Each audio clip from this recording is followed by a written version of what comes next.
ꯑꯍꯥꯟꯕꯃꯛꯇꯗ ꯃꯌꯥꯝꯕꯨ ꯇꯔꯥꯝꯅ ꯑꯣꯛꯆꯔꯤ social media platform ꯑꯃ ꯑꯣꯏꯔꯤꯕ ꯐꯦꯁꯕꯨꯛꯇ ꯊꯥꯒꯠꯅꯔꯛꯄ ꯏ ꯄꯥꯎ ꯈꯔ ꯃꯌꯥꯝꯒꯤ ꯃꯐꯝꯗ ꯊꯝꯖꯔꯤ꯫ ꯀꯨꯀꯤ ꯈ꯭ꯔꯤꯁꯇꯤꯌꯥꯟ ꯆꯔꯆꯅ ꯂꯤꯇꯥꯟꯗ ꯈꯨꯟꯗꯥꯔꯤꯕ ꯀꯥꯡꯂꯨꯞ ꯑꯅꯤꯃꯛ ꯄꯨꯛꯅꯤꯡ ꯐꯥꯊꯅꯕ ꯑꯄꯤꯜ ꯇꯧꯔꯛꯂꯤ꯫ ꯎꯈ꯭ꯔꯨꯜ ꯗꯤꯁꯇ꯭ꯔꯤꯛꯀꯤ ꯂꯤꯇꯥꯟ ꯁꯔꯩꯈꯣꯡꯗ ꯀꯥꯡꯂꯨꯞ ꯑꯅꯤꯒꯤ ꯃꯤꯑꯣꯏꯁꯤꯡ ꯎꯪꯈꯠꯅꯗꯨꯅ ꯌꯨꯝ ꯃꯩ ꯊꯥꯕꯒꯤ ꯊꯧꯑꯣꯡ ꯆꯠꯊꯅꯔꯛꯈꯤꯕ ꯑꯗꯨ ꯀꯨꯀꯤ ꯈ꯭ꯔꯤꯁꯇꯤꯌꯥꯟ ꯆꯔꯆꯅ ꯑꯀꯟꯕ ꯃꯑꯣꯡꯗ ꯀꯟꯗꯦꯝ ꯇꯧꯔꯛꯂꯤ꯫ ꯀꯨꯀꯤ ꯈ꯭ꯔꯤꯁꯇꯤꯌꯥꯟ ꯆꯔꯆꯀꯤ ꯑꯦꯗꯃꯤꯅꯤꯁꯇ꯭ꯔꯦꯇꯤꯚ ꯁꯦꯀ꯭ꯔꯦꯇꯔꯤ ꯗꯣꯛꯇꯔ ꯇꯤ ꯂꯨꯟꯀꯤꯝꯅ ꯊꯥꯗꯣꯔꯛꯄ ꯆꯦꯔꯣꯜ ꯑꯃꯅ ꯍꯥꯏ ꯌꯨꯝ ꯃꯩ ꯊꯥꯕꯒꯤ ꯊꯧꯑꯣꯡ ꯑꯗꯨ ꯈ꯭ꯋꯥꯏꯗꯒꯤ ꯀꯟꯕ ꯃꯑꯣꯡꯗ ꯀꯟꯗꯦꯝ ꯇꯧꯐꯝ ꯊꯣꯛꯏ꯫ ꯀꯥꯡꯂꯨꯞ ꯃꯁꯦꯜ ꯅꯨꯡꯁꯤ ꯆꯥꯟꯅꯅ ꯂꯩꯃꯤꯟꯅꯒꯗꯕꯅꯤ ꯑꯃꯁꯨꯡ ꯍꯤꯡꯁꯥꯒꯤ ꯊꯧꯑꯣꯡ ꯑꯃꯠꯇ ꯆꯠꯊꯔꯣꯏꯗꯕꯅꯤ ꯍꯥꯏꯕ ꯖꯤꯁꯨ ꯈ꯭ꯔꯤꯁꯇꯒꯤ ꯄꯥꯎꯇꯥꯛ ꯑꯗꯨꯒꯤ ꯑꯣꯟꯅ ꯇꯩꯅꯕꯗ ꯆꯠꯊꯔꯛꯂꯤꯕ ꯊꯧꯑꯣꯡ ꯑꯗꯨ ꯆꯥꯎꯈꯠꯂꯕ ꯈꯨꯟꯅꯥꯏ ꯑꯃꯗ ꯆꯠꯅꯐꯝ ꯂꯩꯇꯦ ꯍꯥꯏꯔꯤ꯫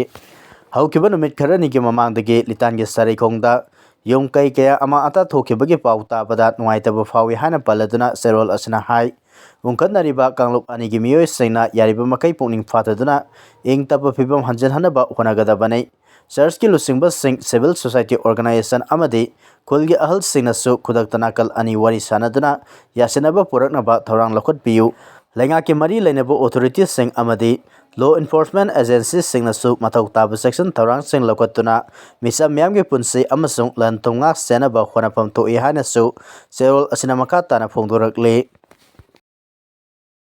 ꯀꯥꯡꯂꯨꯞ ꯃꯁꯦꯜꯒꯤ ꯌꯥꯅꯗꯕ ꯄꯨꯝꯅꯃꯛ ꯀꯣꯛꯍꯟꯕ ꯃꯇꯝ ꯑꯣꯏꯔꯦ꯫ ꯃꯩꯈꯦꯠ ꯃꯔꯨ ꯑꯃꯈꯛꯅ ꯄꯥꯛ ꯁꯟꯅ ꯃꯩ ꯆꯥꯛꯍꯟꯕ ꯉꯝꯃꯤ ꯍꯥꯏꯕ ꯈꯟꯊꯃꯤꯟꯅꯁꯤ ꯍꯥꯏꯅ ꯒꯣꯕꯤꯟꯗꯥꯁ ꯀꯣꯟꯊꯧꯖꯝꯅ ꯐꯣꯡꯗꯣꯔꯛꯂꯤ꯫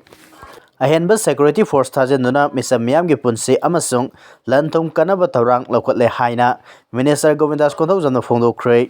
ꯕꯤ.ꯖꯦ.ꯄꯤ ꯃꯅꯤꯄꯨꯔ ꯄ꯭ꯔꯗꯦꯁꯅ ꯁꯤꯟꯗꯨꯅ ꯄꯥꯡꯊꯣꯛꯄ ꯁꯃꯔꯄꯟ ꯗꯤꯕꯁ ꯌꯥꯎꯕ ꯂꯥꯛꯄꯗ ꯄꯥꯎꯃꯤꯁꯤꯡꯅ ꯍꯪꯕ ꯋꯥꯍꯪꯒꯤ ꯄꯥꯎꯈꯨꯝ ꯄꯤꯔꯗꯨꯅ ꯃꯤꯅꯤꯁꯇꯔꯅ ꯍꯥꯏ ꯍꯧꯈꯤꯕ ꯑꯍꯤꯡꯗꯒꯤ ꯄꯥꯝꯗꯕ ꯊꯧꯗꯣꯛ ꯊꯣꯛꯄꯒꯤ ꯔꯤꯄꯣꯔꯠ ꯂꯩꯇꯕ ꯃꯔꯝꯅ ꯀꯥꯡꯂꯨꯞ ꯈꯨꯗꯤꯡꯃꯛ ꯄꯨꯛꯅꯤꯡ ꯐꯥꯗꯅ ꯂꯩꯕ ꯃꯊꯧ ꯇꯥꯏ꯫ ꯇꯉꯥꯏ ꯐꯗ꯭ꯔꯕꯗꯤ ꯂꯣ ꯑꯦꯟ ꯑꯣꯔꯗꯔꯒꯤ ꯐꯤꯚꯝ ꯉꯥꯛ ꯁꯦꯟꯅꯕ ꯗꯥꯏꯔꯦꯛꯇꯔ ꯖꯦꯅꯔꯦꯜ ꯑꯣꯐ ꯄꯨꯂꯤꯁꯅ ꯑꯍꯦꯟꯕ ꯁꯦꯀ꯭ꯌꯨꯔꯤꯇꯤ ꯐꯣꯔꯁ ꯊꯥꯖꯤꯟꯅꯕ ꯊꯧꯔꯥꯡ ꯂꯧꯈꯠꯂꯦ꯫ ꯆꯤꯐ ꯃꯤꯅꯤꯁꯇꯔ ꯌꯨꯝꯅꯥꯝ ꯈꯦꯝꯆꯥꯟꯒꯤ ꯂꯨꯆꯤꯡ ꯃꯈꯥꯗ ꯂꯩꯉꯥꯛꯅ ꯁ꯭ꯇꯦꯠ ꯑꯁꯤꯗ ꯃꯄꯨꯡ ꯐꯥꯅ ꯏꯪ ꯇꯞꯄ ꯐꯤꯕꯝ ꯍꯟꯖꯤꯟꯍꯟꯅꯕ ꯍꯣꯠꯅꯔꯤ ꯍꯥꯏꯅ ꯄꯜꯂꯗꯨꯅ ꯃꯍꯥꯛꯅ ꯍꯥꯏ ꯆꯤꯐ ꯃꯤꯅꯤꯁꯇꯔꯅ ꯀꯥꯎꯟꯁꯤꯜ ꯑꯣꯐ ꯃꯤꯅꯤꯁꯇꯔꯒ ꯇꯥꯟꯅꯗꯨꯅ ꯁ꯭ꯇꯦꯠ ꯑꯁꯤꯗ ꯃꯍꯧꯁꯥꯒꯤ ꯐꯤꯕꯝ ꯍꯟꯖꯤꯟꯍꯟꯅꯕ ꯑꯉꯝꯕ ꯊꯥꯛꯇ ꯍꯣꯠꯅꯔꯤ꯫ ꯉꯔꯥꯡ ꯅꯨꯃꯤꯗꯥꯡ ꯐꯥꯎꯕꯗꯤ ꯄꯥꯝꯗꯕ ꯊꯧꯗꯣꯛ ꯊꯣꯛꯄꯒꯤ ꯔꯤꯄꯣꯔꯠ ꯑꯃꯠꯇ ꯂꯩꯇꯦ꯫ ꯑꯗꯨꯝ ꯑꯣꯏꯅꯃꯛ ꯉꯁꯤ ꯑꯌꯨꯛ ꯗꯤ.ꯖꯤ.ꯄꯤꯒ ꯋꯥꯔꯤ ꯁꯥꯅꯗꯨꯅ ꯀꯔꯤ ꯀꯔꯝꯕ ꯊꯧꯔꯥꯡꯁꯤꯡ ꯂꯧꯈꯠꯄ ꯌꯥꯕꯒꯦ ꯍꯥꯏꯕꯒꯤ ꯃꯇꯥꯡꯗ ꯀꯨꯞꯅ ꯈꯟꯅꯈꯤ꯫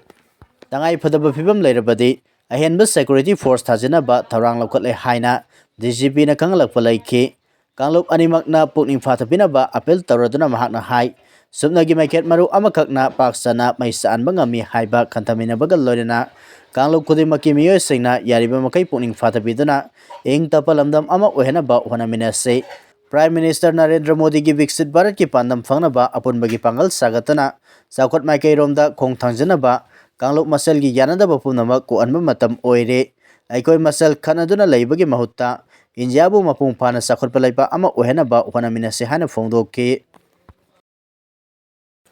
ꯃꯆꯥ ꯃꯁꯨ ꯑꯃꯁꯨꯡ ꯏꯃꯨꯡ ꯃꯅꯨꯡꯒꯤ ꯃꯤꯑꯣꯏꯁꯤꯡꯅ ꯊꯧꯁꯥꯕꯤꯗ꯭ꯔꯕꯗꯤ ꯑꯍꯜ ꯑꯣꯏꯔꯕ ꯃꯃꯥ ꯃꯄꯥꯅ ꯃꯆꯥꯗ ꯄꯤꯈꯤꯕ ꯏꯪꯈꯣꯜ ꯑꯃꯗꯤ ꯂꯟ ꯊꯨꯝ ꯄꯨꯝꯅꯃꯛ ꯍꯟꯗꯣꯛꯍꯟꯕ ꯌꯥꯏ ꯍꯥꯏꯔꯤ꯫ Maintenance and welfare of parents and senior citizen act 2007ꯒꯤ ꯃꯈꯥꯗ ꯍꯤꯔꯝ ꯑꯁꯤꯒ ꯃꯔꯤ ꯂꯩꯅꯅ ꯒꯤꯐꯠ ꯗꯤꯠ ꯀꯦꯟꯁꯦꯜ ꯇꯧꯅꯕ ꯃꯦꯟꯇꯦꯅꯦꯟꯁ ꯇ꯭ꯔꯥꯏꯕꯨꯅꯦꯜꯅ ꯋꯥꯀꯠꯄ ꯌꯥꯏ ꯍꯥꯏꯅ ꯁꯠꯇꯤꯁꯒꯔ ꯍꯥꯏ ꯀꯣꯔꯠꯅ ꯋꯥꯌꯦꯜ ꯄꯤꯈ꯭ꯔꯦ꯫ ꯍꯥꯏ ꯀꯣꯔꯠꯀꯤ ꯋꯥꯌꯦꯜ ꯑꯃꯅ ꯍꯥꯏ ꯁꯦꯅꯤꯌꯔ ꯁꯤꯇꯤꯖꯟ ꯑꯃꯅ ꯃꯆꯥ ꯃꯁꯨ ꯅꯠꯇ꯭ꯔꯒ ꯃꯔꯤ ꯃꯇꯥꯗ ꯄꯤꯈꯤꯕ ꯒꯤꯐꯠ ꯗꯤꯠ ꯑꯗꯨ maintenance and welfare of parents and senior citizens act 2007ꯒꯤ ꯁꯦꯛꯁꯟ 2023ꯒꯤ ꯃꯈꯥꯗ ꯀꯦꯟꯁꯦꯜ ꯇꯧꯕ ꯌꯥꯏ꯫ ꯒꯤꯐꯠ ꯗꯤꯠ ꯍꯥꯏꯕꯁꯤ ꯀꯅꯥꯒꯨꯝꯕ ꯃꯤꯑꯣꯏ ꯑꯃꯅ ꯑꯇꯣꯞꯄ ꯃꯤꯑꯣꯏ ꯑꯃꯗ ꯃꯨꯚꯦꯕꯜ ꯅꯠꯇ꯭ꯔꯒ ꯏꯃꯨꯚꯦꯕꯜ ꯄ꯭ꯔꯣꯄꯔꯇꯤ ꯄꯤꯊꯣꯛꯄꯒꯤ ꯂꯤꯒꯦꯜ ꯗꯣꯀꯨꯃꯦꯟꯠ ꯑꯃꯅꯤ꯫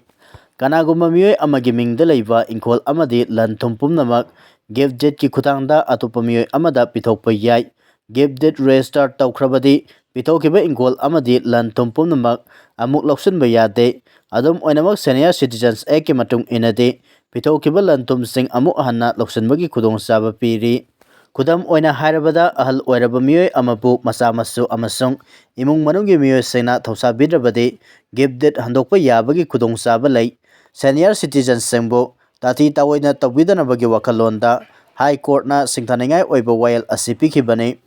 Chhattisgarh High Court Satariba case ase Suresh Mani Tiwari Sahi Marpu Humdoi Amasung Lata Tiwari Kauba Sahi Marpu Suraba Ahal Oiraba Matai Manau Amana Makoibu Ram Krishna Pande Kauba Mamak Nupa Amana Tathi Tawena Tawi Habadagi Torokibani Kumza 2016 ge April Thada Ahal Oiraba Matai Manauna Makoigi Laizaba Lantum Punamak Ram Krishna Pande Gimingda Give Dead Tauke Pandena Ahal Oiraba Matai Manaubo Nuksina Luna Bigani Haibiki Wakalonda Lantum Punamak Pitokibani Adubo Give Dead Restart Taukraba Matunda Pandena Ahal Oiraba Matai Manau Asibo Hanna Yingbidaba Lorena Tatita Wina Tawiba Horakibani Ising Amadi Maisina Bagi Kudong Saba Pangandabaga Lorena Ahal Anigi Bank Account Laiba Lupa La Kuntra Fauba Namdana Lauthokhre Maduna Maram Oirega Pambai Leitraba Ahal Matai Manauna Yum Thadolaga All as Home Amada Sanjapam Laubata Ke Matai Manauna Maintenance and Welfare of Parents and Senior Citizens Act 2007 Yimakada Tribunal da Wakalakibani Haide Micham hatkhraba Jiri bamda tappa hanjinnaba khut laothokhre mar kangbuga unakhre Maitegi sahi nauriba angang ani yauna NUPI taruk minusi yaudana hatolaga turelda langtharakiba Jiribam districta ngasi Chief Minister Yumnam Khemchana chatuna tappa phibam hanjinnaba khut laothokibaga loinana mar kangbuga su unakhre Jiribam Assembly Constituency ge MLA Asad Udin district asigi DC langaki makok tongbo official kayaga loinana tungan relief camp singda satuna purup animaki lanjana duna lairiba miyo singa unaduna wari sanaki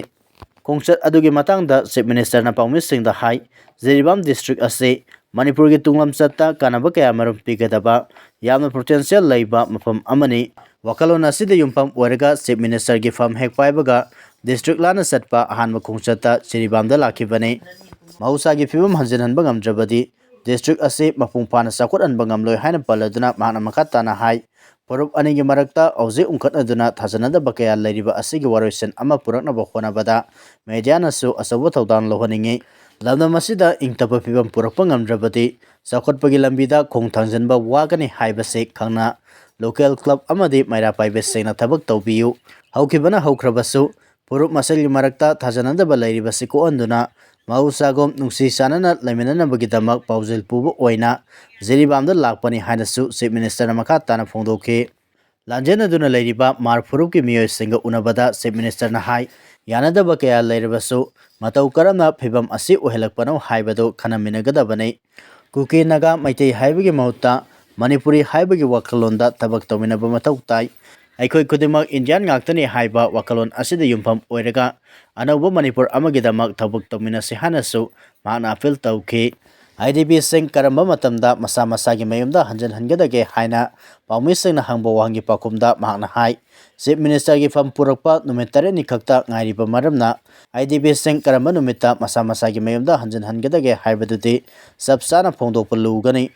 mamangda leiramba PR gi lengaknasu IDP sing hanjinnabagi thabak pakhatpa horamle lainga asinasu makatana honari Kanglup masel gi marakta lairiba thajanadaba sengko anduna ingsikpa hanjinnaba honari hainasu phongdokhe machan NUPI rape TOURUBA Naha ama sidriba fawba kasumsangda thamlagani Andhra Pradesh ki Vijayawada Pokso Court na pominaba machan NUPI bu rape tawduna mirol halaba matung luhongani haina khudong chaba lauramba aduga kona thangda bus station da hundoklamba naha ama mapunchi super sidriba fawba kasumsangda lehanaba order tokhre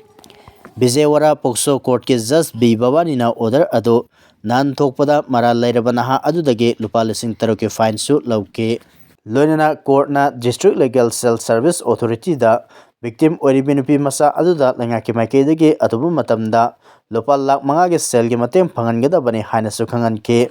case ase kumza 2023 dagi haukibani sahi kunmathoi suraba naha nupa aduna maki mapaga khainaraba mamagi manakta laktuna machan NUPI aduga unakibani sahi taratare tangairibi machan NUPI adubo blackmail tawduna hanjin sexual assault chatarambani aduga kona thangda bus station da ondoklamani hairi Imphaldagi hurankiba gari gypsy ama morege sanaudagi phangba ngamkhre